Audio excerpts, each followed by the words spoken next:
মানুষকে আমি আশ্বস্ত করতে চাই, দুর্গাপূজা বা কালী পুজোর পরে যে কোনো সময় নির্বাচন করার বিষয়ে সংশ্লিষ্ট দপ্তরের মন্ত্রী অগ্নিমিত্রা পাল বা রাজ্য সরকার আমরা সহযোগিতা করব স্টেট ইলেকশন কমিশনকে।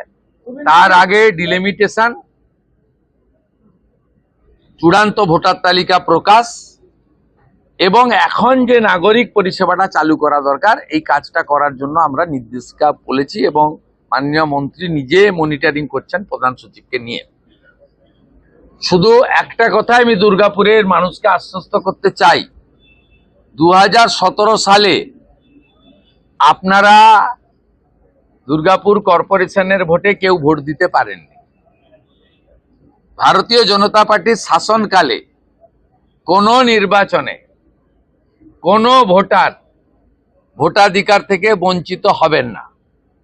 আমাদের সময়কালে একটি রিপোল চলছে, ফলতাতে আপনারা শত চেষ্টা করেও উৎসবের পরিবেশ ছাড়া অন্য কিছু ছবি দেখাতে পারেননি এবং 90% পোল রিপোলে হয়েছে। বিশেষ করে 10 বছর বঞ্চিত থাকা ভোটাররা উৎসবের মতো ভোট দিয়েছেন।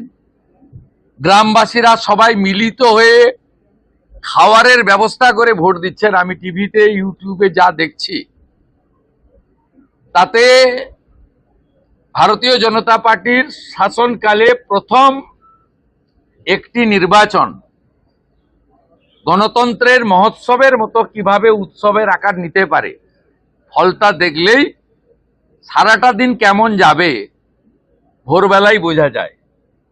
তাই দুর্গাপুরের মানুষ আশ্বস্ত থাকতে পারেন, বাঁকুড়া থেকে বীরভূম থেকে গুন্ডা এনে 2017 সালে আপনাদের ভোট দিতে দেননি। তাই আপনারা যখনই সুযোগ পান ওদেরকে শিক্ষা দেন।